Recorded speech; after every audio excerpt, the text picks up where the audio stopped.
সালামুন আলাইকুম তিবতুম রাব্বি আউযু বিকা মিন হামাযাতি শায়াতিন ওয়া আউযু বিকা রাব্বি আইয়াহদুরুন বিসমিল্লাহির রহমানির রহিম ওয়া সালামুন আলাল মুরসালিন আলহামদুলিল্লাহি ওয়া সালামুন আলা ইবাদিহিল্লাযিনা ইসতাফা রাব্বি জিদনি ইলমা। প্রিয় মুহতারাম, আপনি যদি আল কোরআনুল মাজিদ জীবনে একবারও বুঝে পড়তে চান তাহলে এই ক্লাস আপনারই জন্য। সাধারণভাবে সাদা কালো আরবি অক্ষরে ছাপানো আল কোরআনুল কারীম তেলাওয়াত করলে বা পড়া হলে বোঝা যায় না যে কোন শব্দ কোন বৈশিষ্ট্যের বা কোন পদের। কিন্তু আমাদের ক্লাসে চেষ্টা করা হয়েছে কালার কোড দ্বারা প্রতিটি শব্দ পৃথক করা এবং একটি শব্দের মধ্যে লুকিয়ে থাকা অন্য শব্দকে বের করা পাঠক বৃন্দের বোঝার সুবিধার স্বার্থে। যেমন স্লাইডের মাঝখানে আল কোরআনুল মাজিদের একটি আয়াতের দিকে লক্ষ্য করুন। এখানে প্রথম শব্দ সাতাজিদুনি একটি শব্দ নয়, বস্তুত এখানে 4টি শব্দ। এখানে সা হলো হরফ বা প্রিপোজিশন, অর্থ হলো শীঘ্রই, আর তা হলো দুমির মুত্তাসিল বা অ্যাটাচড সাবজেক্টিভ প্রোনাউন, অর্থ হলো তুমি বা আপনি। তারপরের শব্দ জিদু হলো ফেল বা ভার্ব, অর্থ হলো পায় বা পাবে, এবং নি হলো দুমির মুত্তাসিল মানসুব বা অ্যাটাচড অবজেক্টিভ প্রোনাউন, অর্থ হলো আমাকে। এইভাবেই আমাদের এই চ্যানেলে প্রতি আয়াতের প্রতিটি শব্দকে কালার কোড দ্বারা আলাদা করে উপস্থাপন করা হবে দর্শকবৃন্দের বোঝার সুবিধার জন্য। আল্লাহু আল্লাহু প্রিয় মুহতারাম, আজ শব্দে শব্দে পবিত্র আল কোরআনুল কারীমের 30তম পারার আমাদের 13তম ক্লাস। আজ আমরা সূরা আল কাউসার 108 নম্বর সূরা এর 3টি 1, 2, 3 নাম্বার আয়াত নিয়ে তাহকিক ও তারকিব করা হবে। ইতিমধ্যেই আমরা এই সূরার আরবি অংশটুকু দেখে নিলাম। এখন আমরা দেখে নিব এই সূরার সরল বাংলা অনুবাদ। এই সূরাটি মক্কায় অবতীর্ণ, এর আয়াত সংখ্যা 3। আয়াত সংখ্যার দিক দিয়ে এই সূরাটি আল কোরআনুল কারীমের মধ্যে সবচেয়ে ছোটতম সূরা। আমাদের আলোচ্য সূরার প্রথম আয়াতের প্রথম শব্দ ইন্না, নিশ্চয় আমরা। আপাতত মনে হচ্ছে এখানে একটি শব্দ, কিন্তু বেসিক্যালি এখানে আছে 2টি শব্দ, ইন্না এবং না। ইন্না শব্দের অর্থ হচ্ছে নিশ্চয়। এটা একটি হরফ নাজবিন ও তাওকিদ। তাওকিদ মানে তাকিদ, এমফাসিস করার জন্য এই শব্দটি ইন্না ব্যবহৃত হয়। হরফ নাজবিন সম্বন্ধে একটু পরিষ্কার ধারণা হওয়া দরকার। এই ইন্না সহ এর 8 গুণ আছে। এগুলো সবই তার পরবর্তী ইসমকে মানসুব করে, জবর দেয়। এই জন্যই এটাকে হরফ নাজবিন বলে, কিন্তু অর্থ হবে মারফুর মতো, সাবজেক্টের মতো। আমরা একটি উদাহরণ দেখি। আল্লাহু গফুরুন, আল্লাহ অত্যন্ত ক্ষমাশীল। কিন্তু এর আগে যদি আমরা ইন্না আনি তাহলে দেখুন এর গঠনরূপ কী হয়। তখন হবে ইন্নাল্লাহা গফুরুন, নিশ্চয় আল্লাহ অত্যন্ত ক্ষমাশীল। কিন্তু ইতিমধ্যে আমরা জেনেছি যে কোনো ইসমের সাথে যদি জবর থাকে তাহলে কে বিভক্তি, জের থাকলে র বা এর বিভক্তি এবং পেশ থাকলে শূন্য বিভক্তি হয়। কিন্তু এখানে ইন্না আসার কারণে এটা জবর থাকলেও কে হবে না, পেশের মতোই ব্যবহার হতে, অর্থাৎ সাবজেক্টের মতোই ব্যবহার হবে, শূন্য বিভক্তির মতোই ব্যবহার হবে। প্রকাশ্যে আসবে জবর, কিন্তু অনুবাদে হবে পেশের মতো। মারফু নমিনেটিভ কেস বা সাবজেক্টিভ নাউন হিসেবে ব্যবহৃত হবে। এখন আমরা মূল শব্দের দিকে যাই। এখানে ছিল ইন্না প্লাস নাহানু, নিশ্চয় প্লাস আমরা। নাহানুর আগে ইন্না আসার কারণে নাহানু হয়ে যাবে তার মানসুব ফর্ম, অর্থাৎ 4 নম্বর পাঁচের না আমাকে আসছে, কিন্তু অর্থ হবে নাহনুর মতো, অর্থাৎ 1 নম্বর চাটের মতো। নাহনু অর্থাৎ আমরা, ওই আল্লাহকে না হয়ে, যে উদাহরণ দিলাম তার মতো আল্লাহকে না হয়ে হবে আল্লাহ।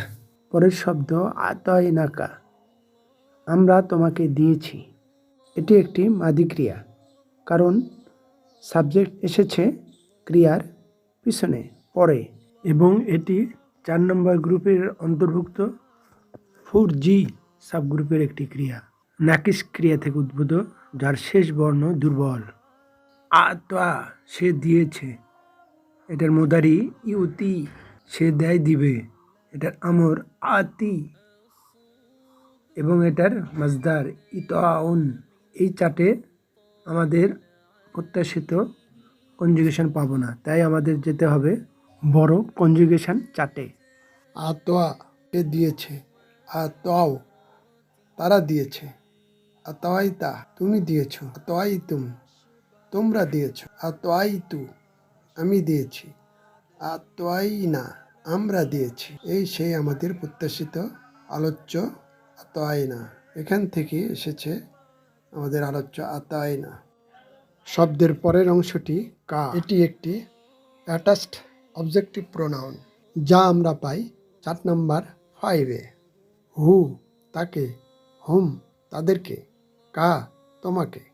এই আমাদের প্রত্যাশিত আলোচ্য কা তোমাকে, আনতার শর্ট ভার্সন মানসুব ফর্ম। তারপরেও পরেরগুলো দেখি একটু। কুম তোমাদেরকে, নি আমাকে, না আমাদেরকে, হা তাকে ফেমিনিন। তারপরের শব্দ আল কাউসার, অফুরন্ত প্রাচুর্যতা। এই শব্দটি এসেছে কাসুরা এক শুরু ক্রিয়া থেকে, যেটা কারুমা এক রুমু প্যাটার্ন, যা 1 নম্বর গ্রুপের অন্তর্ভুক্ত ই সাবগ্রুপের একটি ক্রিয়া। এই ক্রিয়াটি মোবালাগা ফর্মের একটি ইসম। যদিও সর্বস্বীকৃত যে 5টা মোবালাগার সিগা আছে বা প্যাটার্ন আছে তার সাথে মিলে না, তবুও এখানে বোঝা যাচ্ছে যে এটা মোবালাগা ফর্মে আছে। কাউসার কাসরাতুন প্রাচুর্য, কাসিরুন অধিক প্রাচুর্য, আল কাউসারুন হবে অধিক প্রাচুর্য, অফুরন্ত প্রাচুর্যতা। যেমন অনেকের ভুল ধারণা আছে এটা নিয়ে, শুধু বলা হয় যে এটা হলো জান্নাতের নহর একটি, কিন্তু এই প্রাচুর্যতা শুধু নদীর মধ্যে, নহরের মধ্যে সীমাবদ্ধ নয়, হাউজে কাউসার শুধু নয়। এই প্রাচুর্যতা তার আছে, তিনি নবুয়ত লাভ করেছেন, কোরআন পেয়েছেন, তার উম্মতের আধিক্য অধিক, তার নাম সর্বাধিক স্মরণে আসা, তার চরিত্রের মধ্যে আছে সর্বোত্তম আদর্শ, জান্নাতের একটি নদী দান ইত্যাদি। আর মনে রাখতে হবে যে তাঁর রসুলকে জান্নাতের একটি নদী দান অফুরন্ত কল্যাণের মধ্যে একটি মাত্র। এই আল কাউসার জান্নাতের একটি মাত্র নদী বা হাউজে কাউসার দান নয়। এই শব্দ দ্বারা শুধুমাত্র একটি নদী দান বা নহর দান বোঝানো হয়নি। এখন আমরা দেখব এই আয়াতের শব্দে শব্দে অনুবাদ, কালার কোড সহ, এবং সাথে সাথে গ্রামাটিক্যালি লেবেলিং। পরের আয়াতের প্রথম শব্দ ফসল্লি, অতঃপর নামাজ পড়ো। সলাত আদায় করো। এখানে দুটি শব্দ, প্রথমটি ফা রেজাপশন পার্টিকেল, পুনরায় শুরু করার একটি অব্যয় প্রিপোজিশন, এবং দ্বিতীয়টি সল্লি, এটা সল্লা সে নামাজ পড়েছে। এই ক্রিয়ারই ফেলু আমর, কমান্ডিং ভার্ব, ইম্পারেটিভ ভার্ব। এই ক্রিয়াটি কোরআন কারিমে প্রচুর ব্যবহার হয়েছে, তাই এটার পুরো কনজুগেশনটি দিয়ে দেওয়া হলো। পরের শব্দ লি রাব্বিকা। বেসিক্যালি এখানে 3টি শব্দ, লি হারজার, সেজন্য রাব্বুন রাব্বি হয়েছে, ওয়াহু ওয়া মুদাফ ইলাইহি কা, তোমার attached possessive pronoun, second person singular masculine পুরুষবাচক। 4 নম্বর 4-এর একটি দমির মুত্তাসিল যুক্ত সর্বনাম। পরের শব্দ ওয়া, হরফ আতফিন কনজাংশন। তারপরের শব্দ ইনহার, কুরবানি করো। এটি একটি ক্রিয়া, ফেলু আমর, কমান্ডিং ভার্ব, আদেশমূলক ক্রিয়া।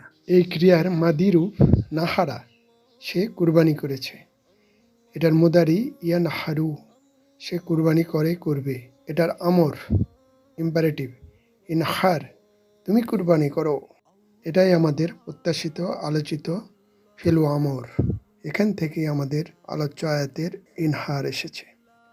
এখন আমরা দেখব এই 2 নম্বর আয়াতের শব্দে শব্দে অনুবাদ, কালার কোড সহ এবং সাথে সাথে গ্রামাটিক্যালি লেবেলিং। পরের আয়াতের প্রথম শব্দ ইন্না, নিশ্চয়ই। এই শব্দ আমরা প্রথম আয়াতেই দেখেছি। ইন্না হলো হরফু নাজবিন এবং হরফু তাওকিদিন। এই আরবি শব্দটি আমরা বাংলায় অহরহ ব্যবহার করি। বাংলা ভাষার সাথে এটা মিশে গেছে। আমরা তাকিদ বলি, তাকিদ, জোর দিই। পরের শব্দ শানিয়াকা, তোমার শত্রু। এখানে মূলত দুটি শব্দ, শানিয়া এবং কা। এই শানিয়া সানা ক্রিয়া থেকে ইসমু ফাইল হিসেবে এসেছে। শানিউন, যে শত্রুতা করে। সানা, সে শত্রুতা করেছে। ইয়াসনাউ, সে শত্রুতা করে, করবে। ইয়াসনা, শত্রুতা করো। এরূপভাবে কনজুগেশন করতে করতে আমরা 14 নম্বর ধাপে এসে পাবো শানিউন। এটাই হলো ইসমু ফাইল, যে শত্রুতা করে। এটা হলো মারফু ফর্ম, এটারই মানসুব ফর্ম হবে শানিয়ান, এবং এটা এর মুদাফ হওয়াতে 2 জবর উঠে গিয়ে 1 জবর হয়েছে। কারণ আমরা জানি কোনো মুদাফে 2 জবর হওয়া হারাম। তার পরের শব্দ কা, এটা হলো মুদাফ ইলাহি, শানিয়ার। এই জন্যই এটা কাটা মাজরুর অবস্থা। প্রোনাউন যখন কোনো ইসিমের পরে মাজরুর অবস্থা হয় তখন তাকে বলা হয় পসেসিভ প্রোনাউন। এটা হবে attached possessive pronoun, second person singular masculine. পরের শব্দ হুয়া, সে, দুমির মুনফাসিল, ডিটাচড সাবজেক্টিভ প্রোনাউন। এই ডিটাচড সাবজেক্টিভ প্রোনাউনগুলো এক নজরে জেনে নিই। হুয়া, সে, হি, হোম, তারা, দে, আন্তা, তুমি, ইউ, আন্তুম, তোমরা, ইউ অল, আনা, আমি, আই, নাহনু, আমরা, we, yeah, say, she, feminine. পরের শব্দ আল আবতার, শিকড় কাটা, লেস কাটা, নির্বংশ। এটা বাতারা ক্রিয়ারই স্মুথ তাবদিল ফর্ম, সুপারলেটিভ ডিগ্রি। বাতারা, সে কেটেছে। ইয়াবতুরু, সে কাটে, কাটবে। উবতুর, কাটো। এখান থেকে কনজুগেশন করতে করতে আমরা 12 নম্বর কনজুগেশনে এসে পাই ইসমুত তাবদিল বা সুপারলেটিভ ডিগ্রি আবতারু। এটার সাথে প্রিফিক্স হিসাবে আলিফলাম যোগ করা হয়েছে। সর্বাধিকভাবে নির্বংশ হবে, লেস কাটা হবে, শিকড় কাটা হবে, নির্মূল হবে। এই প্যাটার্নের বা ওজনের যেমন আছে আকবারু, আলামু ইত্যাদি, এবং এটা হয়েছে ডেফিনেট আর্টিকেল আল দ্বারা এটাকে মারিফা বা নির্দিষ্ট করা হয়েছে। এখন আমরা দেখব এই আয়াতের শব্দে শব্দে অনুবাদ, কালার কোড সহ এবং সাথে সাথে গ্রামাটিক্যালি লেবেলিং।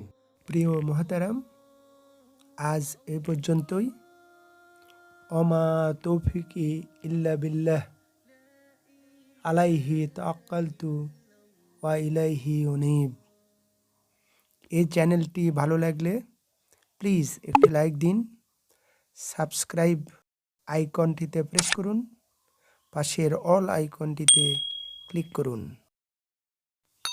মাশা আল্লাহ, লা কুওয়াতা ইল্লা বিল্লাহ।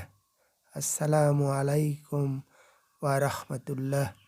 আল্লাহ হাফিজ।